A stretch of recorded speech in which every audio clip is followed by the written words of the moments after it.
نہیں تو فرمایا ایمان خود چلا جائے گا۔ مولانا روم نے ایک روایت لکھی سمجھانے کے لیے، فرمایا ایک بندہ بازار گیا، اس نے دمبا خریدا، اب وہ دمبا اس کی رسی لے کر چل رہا ہے اور دمبا پیچھے ہے، اپنی مستی میں آ رہے، پیچھے ایک مرتبہ بڑھ کر بھی نہیں دیکھا، اتنے میں ایک چور آیا، اس نے اس کی رسی کاٹی،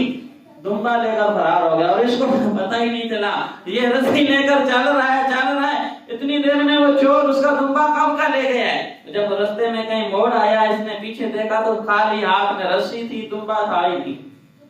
اب پریشان ہو گیا، یہ کیا ہو گیا، میرے ساتھ کب حادثہ ہو گیا۔ اب سامنے نا ایک کنواں تھا، تو وہاں ایک بندہ بیٹھا رو رہا،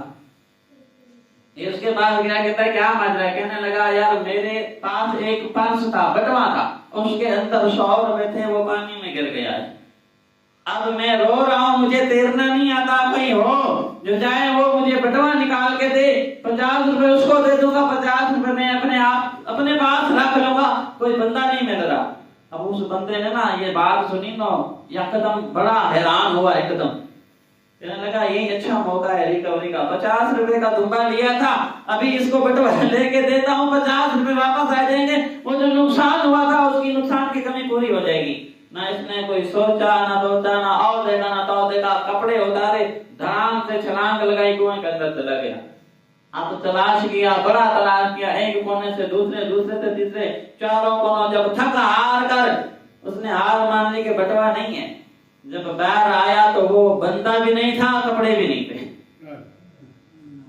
نہ ہی وہ بندہ ہے نہ ہی اس کے کپڑے ہیں۔ اب کپڑے لگے، بندہ لگے، اب رو رہا ہے، مزید پریشان ہوئے، پھنس گئے، اب کیا کروں، پہلے تو دمبا گیا، پہلے گئے، اب کپڑے بھی گئے، اب کیا کروں۔ مولانا روم لکھتے ہیں یہ شیطان ہے، یہ شیطان ہے، پہلے ہماری حیا لے گیا، اس کے بعد ہمارا ایمان بھی لے جاتا ہے۔ شیطان اس طرح حملہ کرتا ہے، فرمایا پہلے حیا لے جاتا ہے، جس طرح اس کا دمبا گیا، پھر بعد میں ایمان لے جاتا ہے، جس طرح اس کے کپڑے گئے۔ تو یہ شیطان کا ایسا وار ہوتا ہے، بندے کو آہستہ آہستہ وہ ایمان سے گرا دیتا ہے، پہلے حیا لے جاتا ہے، پھر ایمان لے جاتا ہے۔ اس کے ساتھ میں یہی ہوا، فرمایا یہ شیطان کا وار ہے، اس سے بچو۔